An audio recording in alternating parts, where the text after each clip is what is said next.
आज के हमारे गेस्ट हैं चार्टर्ड अकाउंटेंट हैं श्रीमान पंकज रावत जी। अ, इनके बारे में बहुत सुना, बहुत समझा, कई लोगों ने इनकी बहुत तारीफ करी, तो हमने कहा क्यों ना इनसे बातचीत की जाए। हमारे और आपकी तरह ही समाज के एक बहुत ही साधारण से परिवार से आते हैं, तो इनसे इनकी साधारण से असाधारण होने की कहानी पे इनसे हम चर्चा करेंगे। ये करने वालों की लव स्टोरी सुनाता हूँ, ठीक है। 3 साल का था वो पैदा हुई। मैंने स्कूल एडमिशन लिया, वो 2 साल की हो गई। मैं प्राइमरी में था, वो प्रिपरेशन में थी, मतलब प्री प्राइमरी में थी। मैं मिडिल में था, वो प्राइमरी में थी। मैंने मैट्रिक में था, वो मिडिल में थी। मैं एफए में था, वो मैट्रिक में थी। मैं सीए में था, वो एफए में थी। मैं सीए में था, उसने बीए किया। मैं सीए में था, उसने एमए किया। मैं सीए में था, उसने एमफिल किया। मैं सीए में था, वो पीएचडी हो गई। मैं सीए में ही था, वो डॉक्टर बन गई। आज उसकी शादी है और मेरा सीए का एग्जाम है। कैसा लगा जो? बहुत बढ़िया। सत्य है? बिल्कुल सच। ऐसी कोई दुर्घटना आपके साथ भी हुई थी? नहीं, ऐसे हुई नहीं थी, लेकिन ये सच है कि टाइम इसमें इतना ज्यादा लग जाता है कि मतलब आपके साथ के लोग एक तरह से एक नए दौर में पहुंच जाते हो और आप वहीं खड़े हो। अभी आप जो है नहीं, हमारे गांव में होता है ना, हमारे गांव में क्या होता है कि कुछ लोग पहले शादियां कर लेते हैं और कुछ लोग शादियां लेट होती हैं। तो छोटा सा बच्चा मिलेगा, तुम्हारे दादाजी हैं, नमस्ते बोलो। हमारे पूरे अंचल में बहुत चलता है। तो हाँ। वही जो है इसमें भी है कि एक तरह से पूरा एक दौर निकल गया। कई जिन जो थोड़ा और मतलब सक्सेस थोड़ा लेट मिलती है, थोड़ा बहुत रह जाते हैं 1-2 साल, तो मतलब उनके जूनियर कजन जो 4-5 साल जूनियर होंगे वो बेचारे जॉब करके सेटल हो चुके होते हैं और ये अभी कर ही रहे होते हैं कि अभी फाइनल ईयर का एग्जाम है हमारा। नहीं, आप लोगों की परीक्षा बहुत बहुत ही अलग है। उसके बारे में बताएं जरा। अच्छा, अलग का मैं को बताऊंगा कि इसमें जो मतलब मेरा अपना एक्सपीरियंस है। एक बार एग्जाम दिया, ठीक है, 2-4 नंबर से रह गए। तब लगा यार कि ठीक है, अभी इतनी मेहनत करी है, 2-4 नंबर ही रह गए, अगली बार थोड़ी सी और मेहनत करेंगे तो फिर तो कवर हो ही जाएगा। हाँ, अगली बार और मेहनत करी, नंबर आधे हो गए। हाँ, हाँ, हाँ, हाँ, तो समझ में नहीं आया कि जब भाई इतना पढ़ के इतने नंबर आ गए तो और ज्यादा पढ़ के नंबर आधे कैसे हो गए। हाँ, बड़ा अनप्रिडिक्टेबल है कि मतलब आपको अपनी तैयारी पूरी 100% रखनी पड़ती है हाँ, हाँ। पास होने के लिए। और फिर थोड़ा बहुत लक भी आपको चाहिए होता है अच्छा, अच्छा, अच्छा, सम अच्छा। टाइम। हाँ, कि कोई पेपर बहुत टफ आ जाए, आपकी उसमें अच्छी तैयारी है तो आप निकल जाओ, कोई टफ आ गया, आपकी तैयारी थोड़ी कम रह गई, आप उसमें रह जाओगे। बड़ी पावरफुल लॉबी है आप लोगों की। पावरफुल लॉबी है, हाँ ऐसा कह सकते हैं। मतलब कई मौकों पे अलग अलग प्राइम मिनिस्टर ने भी चीज एक्सेप्ट करी है कि हाँ, हाँ, हाँ, कि एक सी हमारा प्राइम मिनिस्टर का सिग्नेचर वो काम नहीं कर सकता जो एक सीए का सिग्नेचर करता है। हाँ, हाँ, हाँ। तो तो आप लोग, मोदी जी ने भी शायद एक बार आप लोगों को संबोधित किया था, आप थे वहां पे? हाँ, ये जीएसटी का सिग्नेचर कैसा कैसा लगा? क्या हुआ था उस दिन? बहुत मतलब उस टाइम पे तो मतलब एक सच बोलिए। हाँ, मोदी जी इसमें फर्स्ट टाइम ही आए थे हम लोगों से इंटरेक्शन करने का, तो एक वो एक क्रेज भी था। और जब उन्होंने ये चीज बोली वहां पे कि भाई सीए का सिग्नेचर एक प्राइम मिनिस्टर का सिग्नेचर से भी पावरफुल होता है, हाँ, तो हाँ। बड़ा प्राउड भी फील हुआ उस टाइम पे। लेकिन पर फ्रस्ट्रेटेड थे आप लोग मोदी जीएसटी की वजह से। और मोदी जी फ्रस्ट्रेटेड रहते हैं। मोदी जी को लगता है कि उनको छोड़ के बाकी सब जो है चोरी कर रहे हैं, चाहे वो प्रोफेशनल है चाहे कोई भी है। हाँ, तो जबकि उनको ये नहीं पता कि ठीक है भाई, जीएसटी में एक कहीं ना कहीं हमारा रोल भी रहता है। जब एक सीए जीएसटी के मतलब फाइलिंग करता है, टैक्स जमा करता है, तभी गवर्नमेंट को टैक्स मिलता हाँ, है। हाँ, बिल्कुल। अगर सपोज करो किसी एक महीना पूरा सीए लॉबी ने काम करना बंद कर दिया हाँ, हाँ, हाँ, तो देश रुक जाएगा। हाँ, हाँ, हाँ, आपको अगर एक महीने का जीएसटी कलेक्शन नहीं मिला हाँ, हाँ। तो इकोनॉमी एक तरह से गिर जाएगी। धमका रहे हैं आप, लग नहीं, धमका नहीं रहे हैं, लेकिन समझा रहे हैं। लेकिन इसके बाद भी काफी मतलब अच्छा, ये एक्चुअली होता है कि हर सीए को ये अपनी एक मॉरल ड्यूटी भी लगती है हाँ, हाँ। कि क्लाइंट के पॉइंट ऑफ व्यू से, अच्छा क्लाइंट आराम से सो रहा होगा लेकिन हम लास्ट डेट पे काम कर रहे होते हैं, कि ये कहीं ना कहीं एक मोरल रिस्पॉन्सिबिलिटी। पर एक चीज मुझे बहुत प्यारी लगी है सीएस के बारे में, वो ये है कि लॉयर्स की भी लॉबीज हैं। और आप देखते रहते हैं किस प्रकार के इधर उग्रता समक्ष आती है हम लोगों की। डॉक्टरों की भी दिखते हैं हम लोग, लेबर क्लास की अलग है। कभी मैंने सीए का इस तरह से कभी विद्रोह नहीं देखा। बल्कि अभी एक रिसेंट इंसिडेंट था, किसी सीए के साथ कुछ हो गया था, कोई केस हो गया था, तो काफी मतलब ग्रुप में मैसेजेस आए कि चलो भाई वहां पे इकट्ठा होना है, वो है। इत्तेफाकन उस टाइम पे कोई ड्यू डेट भी थी, तो सब कह रहे हैं यार क्लाइंट का नुकसान हो जाएगा, पहले क्लाइंट की कंप्लेंट्स पूरी कर लेते हैं फिर वहां चलते हैं। तो मतलब हमेशा क्लाइंट्स को ही आगे रख के देखते हैं कि नहीं यार क्लाइंट का नुकसान नहीं होना चाहिए। और भाई जब क्लाइंट्स ही टैक्स पे करे तभी वो जो है कंट्री को भी टैक्स मिल रहा है। आपके साथ तो थोड़ा सा अलग है। मैंने आपको जो देखा है वो ये है कि एक एक छोटा सा उदाहरण है, मैं नाम नहीं लूंगा, पर किसी क्लाइंट को किसी ने एक्स अमाउंट चार्ज करने को बोला, लेकिन आपने एक्स माइनस 10 टाइम्स कम ही चार्ज किया, क्योंकि आपको लगा कि ईमानदारी से उतना ही होता है तो क्यों किया जाए। वो क्या घटना थी? हाँ बिना नाम लिए बता सकते हाँ हैं वो आप। हाँ। एक्चुअली कोई इनकम टैक्स का केस था, तो वो जस्ट एक फोन कॉल पे ही काम हो गया था, ज्यादा हाँ। कुछ नहीं था। बट जो पर्सन थे उसने डरे हुए थे कि उसके लिए कोई भी अमाउंट देने को तैयार थे। पर अच्छा। जब मुझे लगा कि यार मैंने इसमें सिर्फ 5 मिनट ही लगाया, तो क्यों मैं उसको इतना बड़ा अमाउंट चार्ज हाँ करूँ, हाँ क्योंकि देखो अल्टीमेटली कोई फीस दे रहा है तो अपने कमाए हुए पैसे से ही दे रहा है, हाँ उसकी भी हार्ड अर्न मनी हाँ है। हाँ। तो उस टाइम पे लगता है कि नहीं, लॉजिकल होनी चाहिए कि आप एटलीस्ट आपका जो इनर हम्म, वॉइस नहीं होनी चाहिए कि भाई हम्म। मैंने जो है इससे बिना बात के पैसे ले लिए। ये इनोसेंस लाते कहाँ से हैं आप?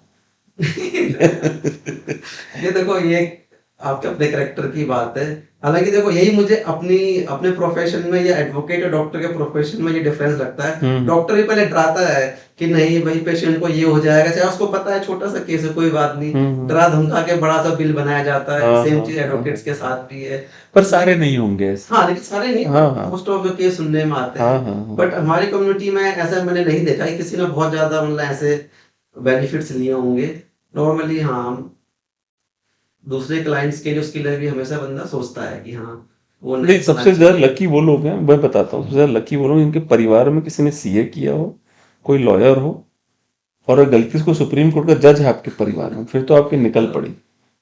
राइट। जैसे दुनिया में और कोई हो ना हो, आप जैसे अभी अभी से अगले 50 साल तक हम भी जीवित रहेंगे, सुप्रीम कोर्ट में एक चंद्रचूड़ जरूर रहेगा, मैं भी चैलेंज कर सकता हूँ आपको। सही बात है। अच्छा, आपकी फैमिली के बारे में बताइए आप, मतलब किस तरह का बचपन रहा है आपका? मेरा बचपन, आ, मैं पांचवी पांचवी तक उत्तराखंड के गांव में मैंने पढ़ाई करी। एक बार डिटेल में बताइए, उत्तराखंड का गांव कैसा है? उत्तराखंड का एक छोटा सा गांव था, और वहीं वहीं से स्कूलिंग हमने करी। स्कूल में हार्डली उस टाइम पे 30-40 बच्चे रहते होंगे। तभी अच्छा अच्छा। बहुत ज्यादा थे वो। अच्छा हाँ, और वो स्कूल भी ऐसा कि चटाई में पेड़ के नीचे हम पढ़ाई कर रहे हैं, हाँ हाँ और स्लेट में जो है उससे मिट्टी से लिख रहे हाँ हैं। हाँ हाँ हाँ। मतलब उस दौर से फिर यहाँ जब आए। अच्छा फनी मेरे साथ ये था कि मैंने 12वीं गांव में जो है हिंदी मीडियम से पढ़ा, 12वीं मैंने हिंदी मीडियम से पढ़ा। अच्छा फैमिली बैकग्राउंड में कोई सीए नहीं था, तो जब सीए में एडमिशन लिया तो वहाँ पे ऑप्शंस आए कि भाई आपको क्या चूज करना है, हिंदी इंग्लिश। हमने कहा अच्छा ये हमारी गवर्नमेंट की खूबी है, आप आईएएस भी हिंदी में कर सकते हो, हाँ आप सीए भी हिंदी में कर हाँ सकते हो। हाँ बोला ऐसा नहीं है कि नहीं जी हाँ आपको इसी में करना है, हाँ हाँ। हिंदी इंग्लिश दोनों को बराबर वेटेज दी जाती है। हम्म।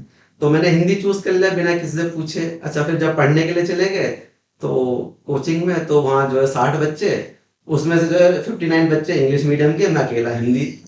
तो अब टीचर जो है इंग्लिश में पढ़ा है और हाँ मुझे बोले कि तुम ना मुझे बाद में मिलना, मैं तुम्हें हिंदी में समझा दूंगा, ठीक है। हाँ हालांकि समझाता कोई नहीं था। हाँ हाँ हाँ तो हाँ। फिर जैसे तैसे करके फर्स्ट ईयर जो है ऐसे करके पास किया, देन फिर सेकंड ईयर में मैंने इंग्लिश मीडियम ही प्रेशर आ ही गया आपके ऊपर। आ ही गया। हाँ क्योंकि जब टीचर हिंदी में पढ़ा, इंग्लिश में पढ़ा रहा है, बुक्स इंग्लिश में है, सारी चीजें इंग्लिश में, तो आप कैसे उसको हिंदी में वो करोगे।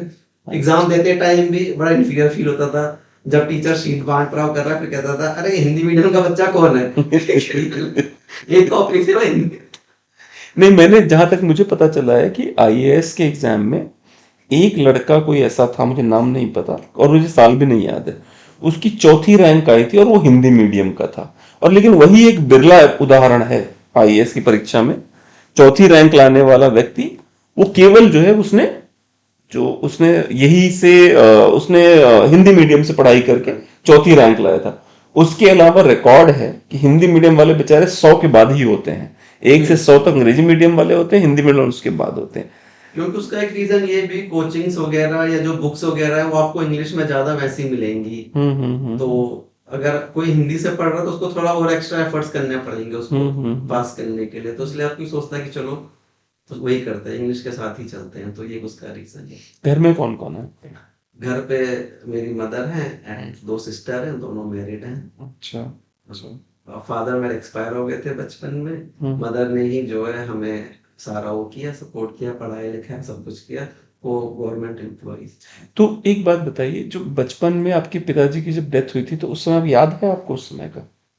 और नहीं, बहुत ज्यादा मुझे अच्छा, मुझे कुछ भी याद नहीं है हाँ, कि आपको उस ज़्यादा। टाइम बहुत छोटा था। हाँ, हाँ।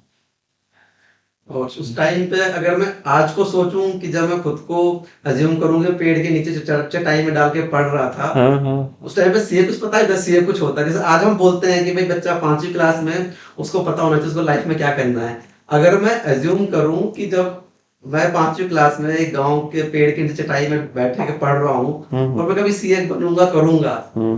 तो मतलब कोई वही नहीं है, मतलब मैं अज्यूम ही नहीं कर सकता उस चीज को। हाँ, नहीं, मैं एक और बात कहूँगा आपसे कि जैसे अब आप ये देखिए कि आपके बचपन में आपने इस तरह से पढ़ाई करके आज आप सीए बन गए। जो आपकी माताजी का जो हार्ड वर्क है, इस पूरे इस जो जो ये पूरा आपका कैरेक्टर डेवलप हुआ है, उसके बारे में बताइए, किस प्रकार का हार्ड वर्क था उनका? बिल्कुल, सारा उन्हीं का हार्ड वर्क था। मतलब उन्होंने शुरू से यही चीज सिखाई कि भाई तुम कभी मतलब खुद को डाउन फील मत करो, और या मतलब प्रेशर फील मत करो। हमेशा मतलब आपको आगे बढ़ना है। मतलब आपके जो सिचुएशन है, हालात है, वो उससे आपको पीछे नहीं होना, आपको और आगे जाना है उन चीजों से लड़के। और क्योंकि जो रुकावटें कहीं आती हैं, कई प्रॉब्लम्स आती हैं, बट आपको हमेशा उनसे आगे ही चलना है। और आपकी बहनों का क्या रोल रहा आपके जिंदगी में? उनका बहुत रोल रहा, मतलब एक तरह से वो मेंटर और गाइड की तरह रही। और कहीं ना कहीं मतलब उनका भी एक ड्रीम था कि हाँ मैं इस मतलब सीए ये प्रोफेशन, पारिवारिक था अपना, हाँ हम सब प्रोफेशन मिलके में हम आऊँ। सीए बन के बनेंगे। हाँ। हाँ जी, उनका पूरा सपोर्ट रहता था। कभी जैसे एग्जाम रह जाता था तो एक ही प्रेशर नहीं कि भाई क्यों रह गया, उनका था कोई बात नहीं, नेक्स्ट टाइम तुम पास कर जाओगे। तो उनका पूरा एक सपोर्ट था। अगर मैं अपने एफर्ट्स 40% मानूं, तो 60% उनके एफर्ट्स भी थे इसमें, उनका सपोर्ट। जब तक आपके पीछे एक सपोर्ट नहीं होता, फैमिली सपोर्ट नहीं होता, तब तक आप कुछ नहीं कर सकते हो, है ना। और देखो अलग अलग फैमिलीज का अलग कल्चर होता है। कई फैमिलीज में इनका प्रेशर होता है कि भाई कब करेगा तू, या कब तुम सक्सेसफुल होंगे, या वो है। लेकिन मेरे साथ उल्टा था, मेरे साथ ये था कि कोई बात नहीं, तुम कभी ना कभी तो सक्सेसफुल होगे। हाँ, तो हो ही जाएगा। लगे रहो, करते रहो, ऐसा कोई वो नहीं है। तो उनका बहुत सपोर्ट रहा है है। ना? आपकी मम्मी जो है ऑफिस में काम करती थी हाँ जी। और आप लोगों को घर पे खाना बना के चली जाया करती थी, उस पूरे टाइम के बारे में थोड़ा बताइए जरा। हाँ, मतलब मदर मेरी सुबह आई थिंक 8 बजे वो ऑफिस के लिए निकल जाया करती, निकल जाया करते थे। खाना बना के, दोपहर का खाना बना के, तो वही हम जो है अपना गर्म करके खाते थे। फिर इवनिंग शिफ्ट का स्कूल हुआ करता था, स्कूल चले जाया करते थे। अच्छा, उस टाइम पे कभी ये नहीं आया कि यार मैं घर में अकेला हूँ, मैं ये कर लूँ वो कर लूँ। जैसे जो मेरे कई साथ वाले होते थे, कहते अच्छा तेरे घर में कोई नहीं है, अकेला रहता है? मैं कहा हाँ। यार फिर तो तू बड़े मजे करता होगा। मैं कहता है नहीं करता। तो कह रहा क्यों नहीं भाई, जिस दिन हम घर में अकेले होते हैं हम तो बहुत मजे करते हैं। बहन को इसलिए क्योंकि तुम एक दिन अकेले रहते हो, मैं पूरे साल अकेला होता हूँ, तो कितने मजे करूंगा। तो नॉर्मल लाइफ ही नहीं है उन अदर डे जब मैं अकेला हूँ तब भी। मैंने सुना था एक बार बचपन में आप अचानक से लकी हो गए थे, आपको बहुत पैसे मिलने लग गए थे। उस घटना के बारे में, दुर्घटना के बारे में बताइए। एक्चुअली थोड़ी सी पैसे को देख के जो है होता है ना बचपन में कि हाँ चलो पैसे मिल जाएं तो मैं जो है ये खरीद, सच बोलना है वो हाँ। सच ही बोल रहा हूँ, ये खरीद लूं वो खरीद लूं। तो हमारी मतलब बुआ थी, बुआ रखी थी, तो उनके पर्स में मुझे उन्होंने पैसे ऐसे ही रखे हुए थे। तो मुझे दिख गए, तो मैंने सोचा चल यार इसको मैं ले लेता हूँ और अपने लिए कोई चीज वगैरह ले लूं। अच्छा, फिर लगा कि मैं डायरेक्टली कैसे बोलूंगा कि यार देखो मेरे पास, अगर मैं चीज लेने गया हाँ, तो हाँ। कैसे लूं हाँ, हाँ, डायरेक्टली। हाँ, हाँ, हाँ। तो फिर मैंने थोड़ा सोचा कि सीए वाला दिमाग लगाया मैंने। बचपन से मेरे सीए के लक्षण भी बड़े क्लियर थे घर वालों की। तो फिर मैंने सोचा एक काम करता हूँ, इन पैसों को मैं एक जगह पे कहीं हम जैसे जाते हैं बाहर, तो वहां पे मैं रख दूंगा। फिर एक दिन से बोलूंगा देखो मुझे मिले हैं पैसे, हाँ, तो हाँ। फिर मैं राइटफुल ओनर हो जाऊंगा। मैं ही हूँ, फिर मैं जो मर्जी कर सकता हूँ उन पैसों के साथ। हाँ, हाँ। तो फिर वही उसके बाद अगले दिन फिर मिल गए आपको पैसे किसी और के, फिर ऐसे लगातार। आज घटना। अच्छा, मदर मेरी वो मैं बोलूंगा बहुत ही ज्यादा प्रैक्टिकल वो थी। अच्छा, दादा दादी मेरे हाँ बिल्कुल सच मान बैठे कि ऐसे, लेकिन मदर को मेरे पता था कि नहीं ऐसा हो ही नहीं सकता, क्योंकि ये नॉर्मल थिंग नहीं है। Anything which is too good to be true is never true. Never true. तो उनको लगा कि ऐसा हो ही नहीं सकता कि मतलब ऐसे पैसे मिलने लग जाएंगे, तो बात ही क्या है। तो तब उन्होंने जो है उठाई झाड़ू। हाँ उन्होंने पूछा कहाँ से क्या, तो मैंने बताया हाँ कि ये। बट उस दिन के बाद से फिर कभी दोबारा ही नहीं, झाड़ू बचपन में पढ़ना जरूरी है अगर आपको, इसके बहुत जो है वो इसीलिए झाड़ू उनका चुनाव चिन्ह है आम आदमी पार्टी। मेरा ये मानना है, देखो बीइंग पेरेंट्स, आपको बच्चों की वो नहीं छुपानी चाहिए। अगर उनकी कोई बैड हैबिट्स है, अगर आपने उनको वहीं रोक दिया, वहीं सुधार दिया, वहीं समझा दिया, तो बच्चा सुधर जाता है। और अगर आपने उसको इग्नोर कर दिया, ये बोला चलो ये बच्चे बच्चों ने करते हैं सब कुछ, तो फिर धीरे धीरे करके आगे बढ़ते रहेंगे उसमें। तो लेकिन हमारी मम्मी ने हमेशा जो है उस चीज को बिल्कुल ध्यान में रखा कि हाँ, जो चीज गलत है उसको वहीं पर टोका भी है, डांटा भी है, मारा भी है। नहीं बट आपकी माता जी जो है वो पूजनीय इसलिए हैं क्योंकि वो एक अर्ली एज में पति को लूज करने के बाद उन्होंने 3 बच्चों को बड़ा किया, पढ़ाया, सक्सेसफुल बना दिया। वो चाहते हैं तो वो मतलब गांव में रह के अपनी लाइफ को नॉर्मल तरीके से भी स्पेंड कर सकते थे, ठीक है, जो अर्निंग का सोर्स उनके पास था। बट उन्होंने उसको छोड़ के जो है हमारे लिए, मतलब बच्चों के लिए सोचा कि भाई यहाँ पे रह के जो है बच्चों का फ्यूचर नहीं है, इनको शहर में ले जाके पढ़ाई करवानी है, वो सब कुछ करना है। तो जिसने कभी शहर नहीं देखा हो उसके लिए यहाँ के जॉब करना, मेल डोमिनेंट सोसाइटी में किसी फीमेल का जॉब करना, वो भी आज के दौर में तो चलो वर्क कल्चर है, अगर मैं 90s की बात करूँ तो हार्डली नहीं थोड़ा था, मुश्किल था, बहुत मुश्किल था। उन्होंने उस दौर में ये सब चीजें करी। तो मतलब कहीं ना कहीं वो एक हमारे लिए वो भी है, क्या कहते हैं उसे, जो इंस्पिरेशन। जो महिलाएं आ जाती हैं उछल के कि मेरी जिंदगी बड़ी परेशान है, उनके लिए ऐसे ही उदाहरण। हाँ, देखो परेशानी किसी के सामने भी आ सकती है, बट मेन चीज ये है कि आपने उसको कैसे फेस किया, कैसे आप उससे आगे बढ़े हो। और कई चीजें मतलब मम्मी के बारे में यही मैं कहूंगा कि मतलब जैसे अगर छोटी सी बात है, जब उनको पे स्लिप मिलती थी, छोटा सा एग्जांपल दे रहा हूँ, वो हमेशा उसको फाइल में प्रॉपर तरीके से लगा के रखती थी। इनफैक्ट जब वो रिटायर हुई, उनके पास हर मंथ की पे स्लिप थी, फाइल में लगी हुई। 30 साल की। ये शो करता है कि कितनी ऑर्गेनाइज्ड है। हाँ हाँ हाँ। जब तक घर की इंचार्ज मेरी मदर थी, हर बिजली का बिल, हर चीज प्रॉपर एक फाइल में रहता था। हाँ हाँ ये डिसिप्लिन और आपका ऑर्गेनाइज होना शो हाँ करता है। हाँ। तो मतलब अगर मतलब उनसे बहुत ज्यादा इंस्पायर हम हुए, या उनसे सीखने के लिए मिला कि हाँ, ये चीजें किस तरीके से प्रॉपर चीजें होती हैं, ले ना, हाँ हाँ। वो भी रास्ते ढूंढने लग सही जाए बात। कि मैं कैसे बचाऊं। नहीं मुझे जो भारत सरकार का जो टैक्स इकट्ठा होता है उसके लिए आप लोग डायरेक्टली जिम्मेदार हैं। हाँ बिल्कुल, ऐसा आप कह सकते डायरेक्टली आप लोग जिम्मेदार हैं, तो आप लोग पैसा इकट्ठा करके सरकार को दे रहे हैं या नहीं दे रहे हैं, नहीं दे रहे। दोनों भी आपके हाथ में, कि मैं दे रहा हूँ या नहीं दे रहा हूँ, दोनों चीजें मैं ही कर रहा हूँ। हाँ बिल्कुल। हाँ हाँ। बट हाँ, जो कोशिश ये रहती है कि मतलब जितने फेयर होते हुए जितना टैक्स क्लाइंट या एसएससी पे करे उतना ठीक है, अननेसेसरी का भी वो ना उनके ऊपर ही बर्डन ना पड़े। बट ऑब्वियस सी बात है, देखो अगर कोई पैसा कमा रहा है, उससे बोला जाए कि इसमें से 100 रुपए में तुम 35 रुपए हमें दे दो, तो हर किसी 40 रुपए 40 रुपए हर किसी को दर्द होगा कि यार 100 रुपए मैंने कमाया, तुम मुझसे 40 रुपए किस बात के ले रहे हो। हाँ हाँ हाँ हाँ हाँ। तो ये चीज कहीं ना कहीं गवर्नमेंट को मुझे लगता है समझनी चाहिए, और या तो जो 40 रुपए दे रहा है उसको एक्स्ट्रा क्या बेनिफिट दे रहे हो। हाँ हाँ बिल्कुल, कम से कम विजिबल बेनिफिट्स मिले, विजिबल बेनिफिट्स जो दिखाई देते हो धरातल पे, वैसे बेनिफिट्स अगर मिलते हैं। बंदा चल रहा है जो 100 करोड़ रुपए टैक्स दे रहा है, और जो 1 रुपया भी नहीं दे रहा, वो भी उसी रोड पे चल रहा है। जो नहीं दे रहा है टैक्स, अगर आप मर्सिडीज में जा रहे हैं भाई साहब, जो नहीं देता है, आप घूरता हुआ देख रहे हो। कहता है कि भाई देश, ये मुझे अब देश को लूट के, हाँ हाँ हाँ हाँ हाँ हाँ हाँ। जब उसको ये नहीं पता भाई उसने मेहनत करी है, सब कुछ करा, उसके बाद मर्सिडीज के अंदर बैठा। हाँ हाँ हाँ हाँ। तो हमारे देश में क्या परसेप्शन है कि अच्छा यार अमीर होने के कमीना हो गए। हाँ। जो अमीर है तो उसने किसी न किसी को लूटा है, हाँ हाँ, कमीना तो हो गए। अमीर लोगों को ये नहीं दिखता कि नहीं यार इसने बहुत मेहनत करी है। अरे मैं आपको एक सिंपल, अब जैसे कि सोफे में ऐसे बैठ जाओ ना ऐसे, हाँ, तो कह रहा हूँ 4 लोग बोल देंगे देखो बदतमीज, तमीज नहीं है इसको बैठने की। अरे भाई सोफा हमारा है, मेरी मर्जी कैसे बैठूंगा, पर लोगों को भाई उनको बुरा लगता है देखने में कि बदतमीज है। तो ये एक परसेप्शन है कि जो अमीर है तो लूट के ही अमीर बना है, पर उसने मेहनत करी है, उस कितने सालों की उसके पीछे उसकी मेहनत है, तब वो अमीर बना है। तो आपकी शादी कब हुई? मेरी शादी हुई थी 2021 में, 2021 में। कोविड, मतलब दुनिया कोविड व्यस्त थी, आप साथ में शादी कर ली उठा के? कोविड के टाइम पे शादी हुई थी, और 1 साल बाद जो है मेरा बेटा हुआ है। अरे क्या बात है, कांग्रेट्स। अभी उसका जो है वो भी था, फर्स्ट बर्थडे था। अच्छा अच्छा। तो मैं ये समझना चाहता हूँ आपकी जो जो जो 2021 में आपने कोविड के दौरान शादी ही क्यों करी, मैं वो पहले बताइए आप। मतलब दुनिया जो है 2021 में सेकेंड वेव थी शायद। हाँ जी, सेकेंड वेव में सब लोग परेशान है, आप जो है शादी कर रहे हैं भाई साहब। एक थोड़ा ये भी था कि देखो टाइम टाइम भी हो ही रहा था कि हाँ शादी करनी थी, और कोविड भी अनसर्टेन था कि पता नहीं, श्योर नहीं थे। श्योर नहीं थे कि ये 1 साल है, 2 साल है, 3 साल है। तो लगा चलो ठीक है, अभी जब गवर्नमेंट ने रिलैक्सेशन कर दी है तो चलो करते हैं फिर। हाँ हाँ हाँ। आपकी पत्नी क्या करती है, उनके बारे में बताइए। और वो कैनरा बैंक में है। क्या बात है, मतलब बिल्कुल हाँ जी। चुना है आपने कि मैं सीए हूँ, तुम बैंक में लग बिल्कुल। जाओ। अभी जब रिसेंटली एक जगह हम घूमने के लिए गए हुए थे तो उन्होंने बोला, जस्ट ऐसे पूछा है कि आप क्या करते हो, तो मैंने कहा मैं सीए हूँ, ये बैंकर हैं। कह रहे थे क्या परफेक्ट कॉम्बिनेशन है।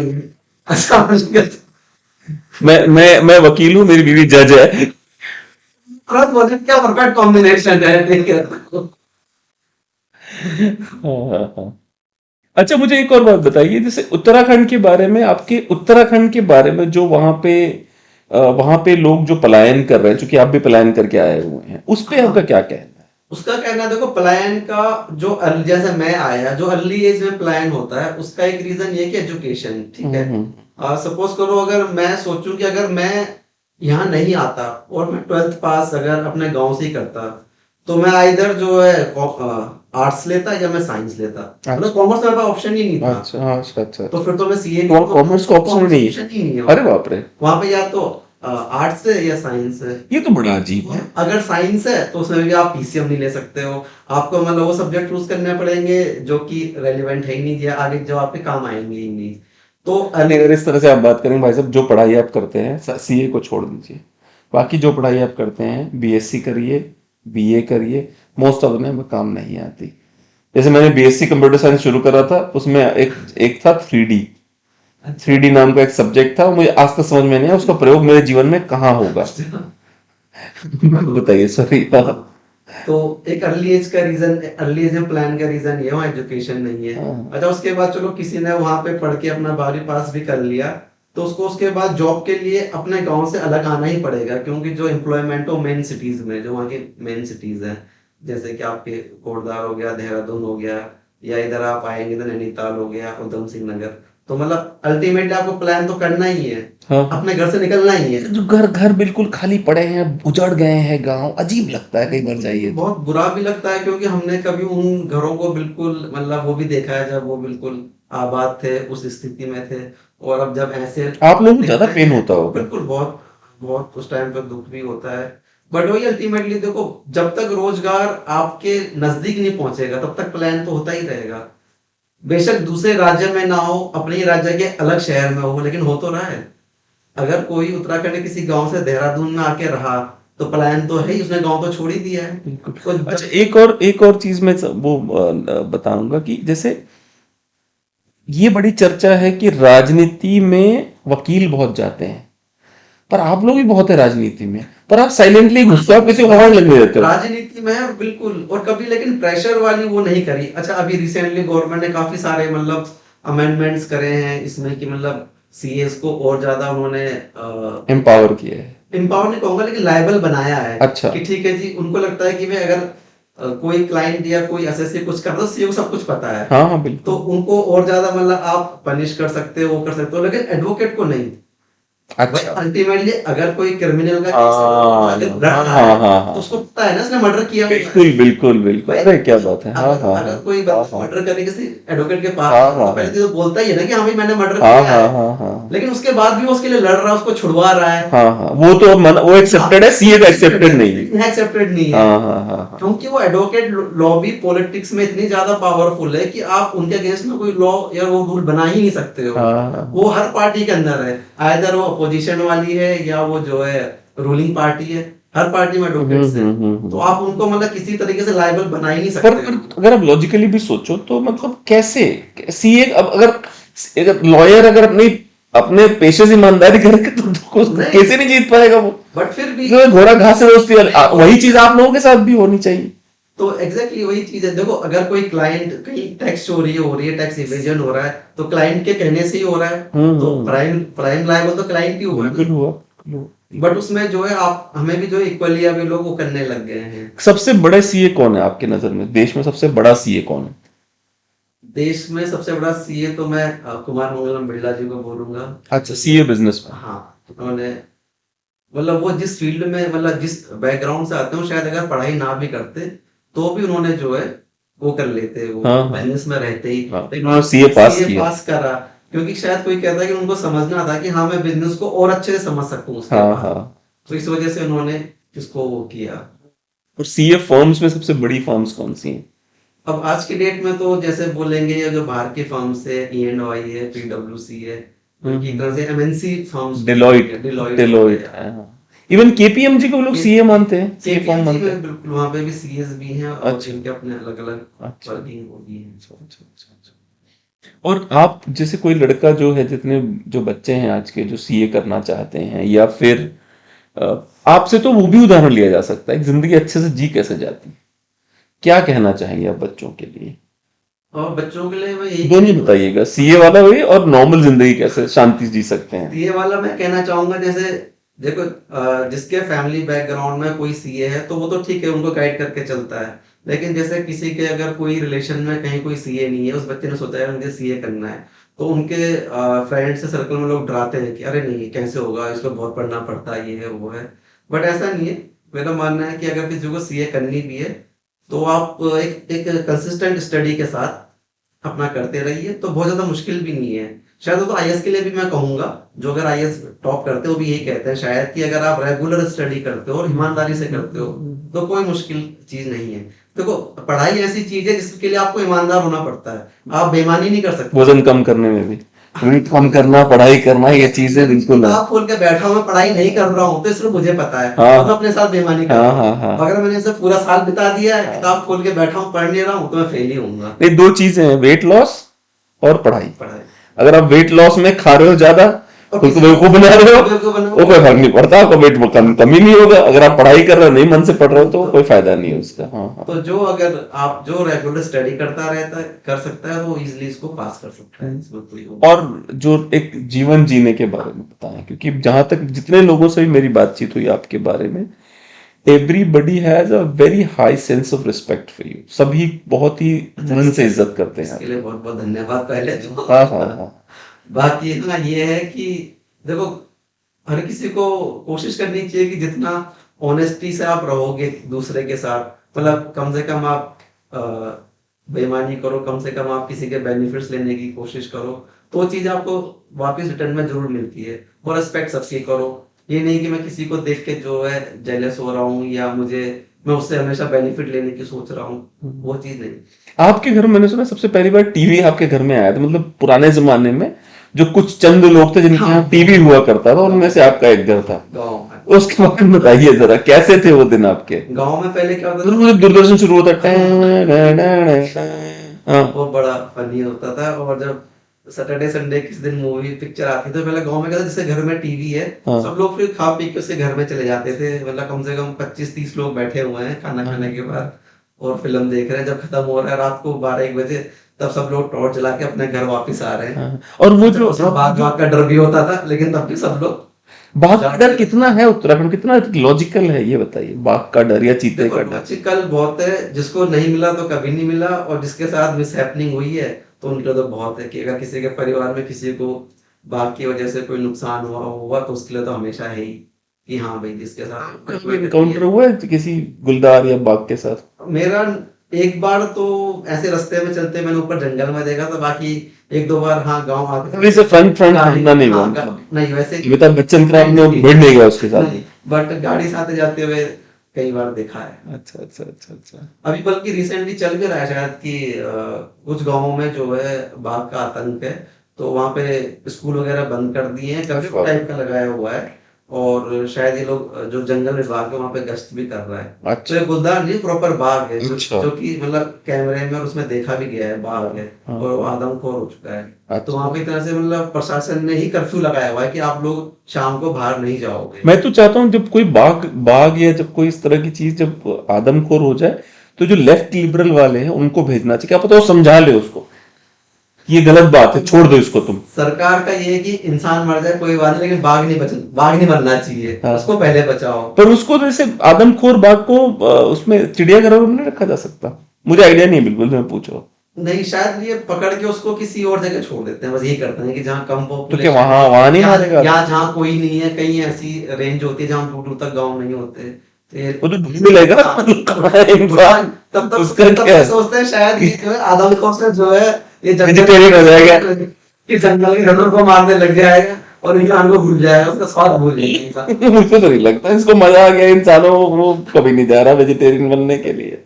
ये सर। तो अभी आपने सीए फर्म आपकी अपनी है हाँ जी, हाँ और जी। आप अभी उसमें ही काम कर रहे हैं, बहुत बढ़िया। और मुझे अपने इस प्रोफेशन के बारे में एक चीज़ और अच्छी लगती है कि मतलब कहीं न कहीं जो हम अपना डे टू डे काम कर रहे हैं, उस काम की वजह से कहीं न कहीं इकोनॉमी को भी एक वो मिलती है। हाँ अगर मैं रोज़ ऑफ़िस में अगर मैं 8 घंटे 6 घंटे काम कर रहा हूँ, तो उसका इनडायरेक्ट बेनिफिट कहीं न कहीं इकोनॉमी को भी जा रहा है। बिल्कुल। मैं किसी एक नए बिज़नेसमैन को कोई नया उसका बिज़नेस ओपन करने में हेल्प कर रहा हूँ, तो चाहे मुझे फ़ीस कुछ भी मिले ना मिले, लेकिन वो कल को बिज़नेस ओपन करके वो 4 लोगों को रोज़गार देगा। पर आपको ये नहीं लगता कि आप लोगों के अंदर भी आपकी लॉबी भी थोड़ी मजबूत होनी चाहिए, आप लोगों के आपस में कई बार फ़ील होता है। अंडरस्टैंडिंग होनी चाहिए कई इतनी कि आपकी लॉबी का बिल्कुल, इम्पैक्ट पड़े, क्योंकि बिल्कुल, बिल्कुल। यहाँ से लेके चेन्नई तक, कश्मीर तक, कन्याकुमारी तक, तो गुवाहाटी तक, हर जगह आप लोग हो, बिल्कुल, बिल्कुल। बिना आपके नहीं चल रहा कुछ भी। ये फ़ील होता है, जैसे कई बार होता है कि भई ड्यू डेट्स होती हैं, उस टाइम पे कई चीज़ें होती हैं, कई बार जैसे गवर्नमेंट की वेबसाइट्स काम नहीं कर रही होती है, तो हम सोचते हैं यार कि गवर्नमेंट जो है 10 दिन 15 दिन डेट को एक्सटेंड कर दे, बट ये लोग नहीं करते हैं। बिल्कुल अगर करेंगे भी तो रात को 11 बजे करेंगे, सपोज़ करो आज लास्ट डेट है, तो आज हमें रात को 11 बजे तक जो है ऑफ़िस में काम करना ही करना है, रिटर्न्स फाइल करनी है। हाँ। देन रात को 11 बजे आता है कि जी 1 हफ्ते की डेट एक्सटेंड हो गई है। तो वहां पर लगता है कि अगर हमारी लॉबी मजबूत होती, गवर्नमेंट में कोई होता, हाँ तो वहां से एक रिप्रेजेंटेशन जाता कि हाँ भाई हाँ आप जो है डेट एक्सटेंड करो, आपकी जैसे पोर्टल काम नहीं कर रहा है, या इस टाइम पे कुछ दिक्कतें चल रही है, कोई फेस्टिव सीजन है, मोस्ट ऑफ टाइम दिवाली के टाइम पे उस टाइम पे यही चीजें होती हैं, ड्यू डेट्स होती है, रिटर्न्स फाइल करनी होती है, सब लोग त्योहार मना रहे होते हैं, हम लोग जो है बैठे क्लाइंट्स के रिटर्न्स फाइल कर रहे होते हैं। आपका पसंदीदा हीरो कोई है? मेरा पसंदीदा हीरो अगर मैं कहूँ तो शायद अमिताभ बच्चन। अच्छा, और कोई क्यों? हीरोइन आपको पसंद? अच्छा सॉरी, अमिताभ बच्चन। अमिताभ बच्चन इसलिए भी क्योंकि मतलब उन्होंने जिस तरीके से अभी तक खुद को मेंटेन किया हुआ है, वो हीरो थे और अभी भी हीरो हैं। हाँ हाँ हाँ बाकी सारे हीरो रिटायर हो गए हैं, बट वो पहले भी हीरो थे और आज भी हीरो हैं। हाँ। तो पता नहीं कब तक हीरो रहेंगे, जब तक जिंदा रहेंगे वो हीरो ही रहेंगे।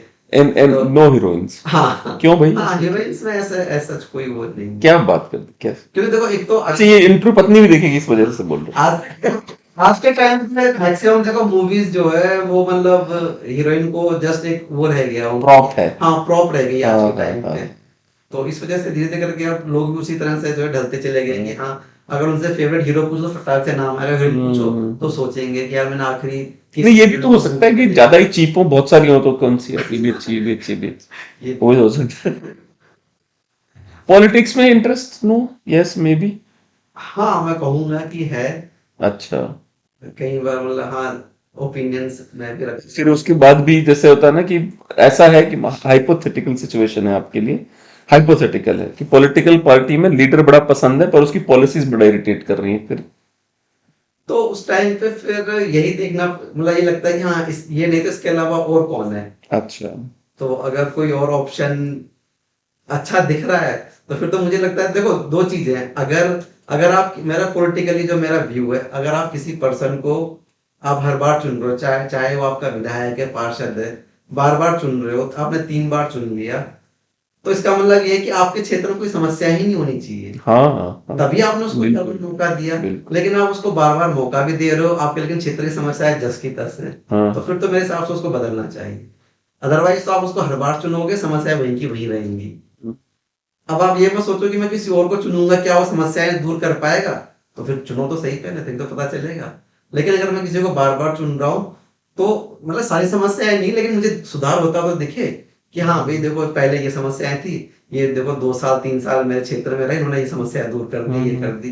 लेकिन समस्या अगर वहीं की वहीं है और मैं हर बार उसी लीडर को चुन रहा हूँ, तो फिर वो एक मतलब एक लॉजिकल वोटर का वो नहीं है फिर, मतलब एक आइडियल डेमोक्रेसी नहीं है फिर। जैसे वोटर फिर अपने ताकत का इस्तेमाल नहीं कर रहा नहीं हूँ, कर रहा हूँ। मैं फिर आंख बंद करके वोट दे रहा हूँ। नहीं, कई बार क्या होता है, जैसे जैसे होता है ना कुछ देशों में इस तरह की डेमोक्रेसी है जहाँ पे लोगों को जिम्मेदार ठहराया जाता है कि एक कम्युनिटी सेंटर होता है जहाँ पे हर शनिवार को या हर शुक्रवार को हर रविवार को जो उस एरिया का जो पार्षद है, जो विधायक है, वो खड़े होते हैं। तो हाँ, हमारे देश में तो उल्टा चलता है, जनता दरबार लगता है जहाँ ये राजा राजन बैठ जाते हैं और हाँ जनता जमीन बैठी होती है। हमारे कुछ देशों में क्या है कि जनता वहां भी स्टेज पे पर खड़े होते हैं वो, और वहां की जनता फॉरगिविंग नहीं होती, माफ करने वाले नहीं होती कि भैया जी हमारा एक काम था। वहां की जनता गालियां देने वाली होती है कि ये काम ऐसे, इसलिए तुमको वोट दिया गया था, ये कर दिया तुमने, वो कर दिया तुमने। तो दूसरे कुछ देशों में इस तरह का